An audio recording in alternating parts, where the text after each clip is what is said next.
Ya, teman-teman semua, selamat datang kembali ke channel ini. Teman-teman, kita tahu seorang narsistik itu tidak suka dengan kedamaian. Dia selalu memprovokasi orang lain. Kenapa seorang narsistik tidak suka dengan kedamaian? Karena ketika orang itu tenang, itu mereka biasanya lebih sulit dikendalikan. Dan seorang narsistik tidak suka kehilangan kontrol. Jadi biasanya dia suka memprovokasi korbannya dia atau memprovokasi keadaan supaya ketika keadaan kacau, dia bisa mengambil alih kontrolnya dia. Tetapi ada saatnya ketika seorang narsistik itu diam di balik layar. Tetapi dia tidak diam untuk menciptakan kekacauan.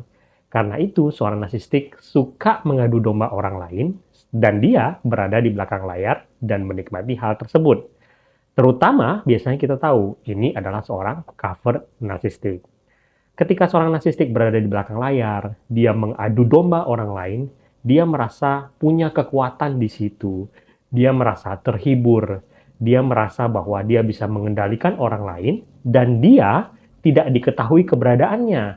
Dia bisa cuci tangan dan melihat damage yang dia berikan kepada orang lain, tetapi orang tidak tahu kalau dia adalah penyebabnya dan orang akan tetap menganggap dia sebagai orang yang baik. Hari ini kita akan belajar sedikit beberapa cara bagaimana seorang narsistik biasanya mengganggu domba orang-orang di sekitarnya. Mari kita mulai. Yang pertama ya, teman-teman. Biasanya yang paling sering dilakukan oleh seorang narsistik untuk mengadu domba itu adalah dengan cara playing victim. Biasanya gini nih, teman-teman. Kalau kalian lihat ya, para cover narsistik ya, misalkan cover narsistiknya itu adalah seorang wanita. Dia biasanya ingin sekali mengontrol pasangannya atau suplainya dia. Suatu saat, pasangannya dia tidak mau melakukan apa yang dia lakukan. Bagi seorang narsistik, ketika dia menginginkan sesuatu, dia ingin suplainya siap sedia melaksanakan apa yang dia mau.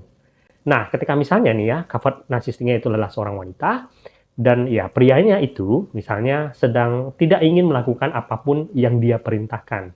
Bagi dia itu adalah sebuah penghinaan. Nah, ketika itu terjadi, ya karena dia adalah seorang wanita, dia tidak bisa memaksakan itu secara fisik, tetapi itu menyakiti dia, maka dia akan mencari cara untuk menghukum suplainya dia tersebut. Dan playing victim itu adalah cara yang paling sering dia lakukan. Caranya gimana?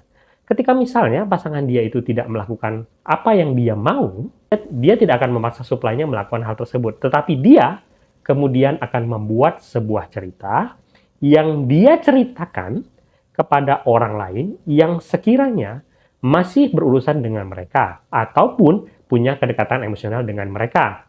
Dan kisah itu akan diciptakan dengan sangat bombastis, dengan sangat luar biasa, sehingga orang tersebut akan menyangka bahwa si cover narsistiknya itu adalah korban. Dan kemudian, ya karena kita tahu, setiap manusia di muka bumi ingin berbuat baik dan menyelamatkan orang lain, mereka menyangka mereka sedang menyelamatkan si cover narsistik tersebut. Padahal, kisah itu dibikin dengan sangat bombastis, dengan fakta yang dibuat-buat, hanya supaya mereka kemudian akan bertarung. Contohnya, ketika seorang istri cover narsistik memprovokasi mertuanya, kakak iparnya, atau siapapun yang punya relasi dengan suaminya, dengan menceritakan bahwa dia teraniaya dengan kisah-kisah palsu, dia kemudian menciptakan konflik antara suaminya dengan orang-orang tersebut. Dan kemudian dia akan mengamati dari belakang layar, seolah-olah dia adalah seseorang yang terzalimi. Nah, ini ketika terjadi secara efektif, dia akan mengulang-ulang terus pola itu supaya dia bisa memaksa pasangannya tersebut melakukan semua yang dia mau. Kalau kalian punya pasangan seorang cover narsistik, pasti kalian pernah mengalami hal ini, di mana kalian merasa bahwa saya harus melakukan semua hal yang dia inginkan. Kalau tidak, dia akan menghasut orang lain untuk berkonflik dengan saya. Oke? Itu yang pertama. Yang kedua, biasanya seorang narsistik itu mengadu domba dengan cara menyerang salah satu orang yang menurut dia tidak bisa dia kendalikan. Dengan cara memperbesar kelemahan yang dipunyai oleh orang tersebut. Misalkan, dia menemukan salah satu orang yang tidak bisa dia kendalikan dan berpotensi menghasilkan ancaman bagi dia. Misalkan, ada mertuanya dia yang tidak bisa dia kendalikan. Nah, dia kemudian akan mencoba mencari sebuah kesalahan yang mungkin hanya kecil dari orang tuanya tersebut, yang kemudian nanti akan dia besar-besarkan terus-menerus, dan dia katakan terus-menerus kepada orang-orang, terutama suplainya dia. Ketika dia mengatakan itu terus-menerus, sebuah kesalahan kecil itu kemudian seolah-olah menjadi sangat besar. Dan kemudian dia bisa menghasut orang lain untuk membenci orang tersebut. Kalau kamu hidup dengan seorang narsistik, perhatikan.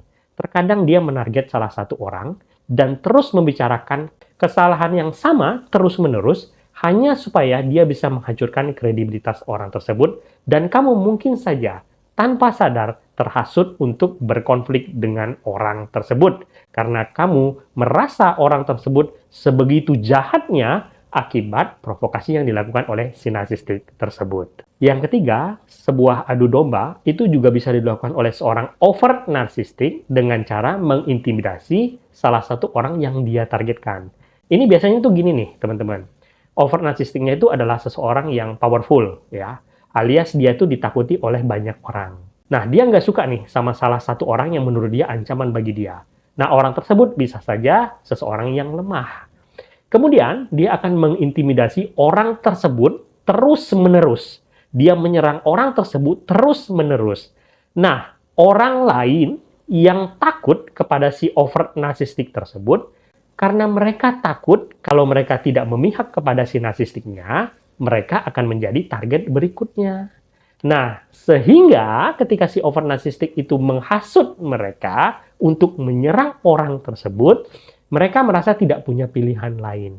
Ini bukan soal benar atau salah, tetapi soal lemah dan kuat. Ketika overt narsistiknya menjadi kuat, orang-orang merasa harus mengikuti dia, bukan karena dia benar, tetapi karena mereka takut akan keberadaan dia, dan takut akan keberadaan mereka, takut kalau mereka yang menjadi target berikutnya. Kemudian mereka memutuskan untuk menyerang orang tersebut juga, dan pada akhirnya si overt narsistik tersebut tidak lagi harus menyerang orang tersebut. Dia cukup mengamati dari belakang, melihat bagaimana orang-orang terhasut untuk menyerang orang tersebut.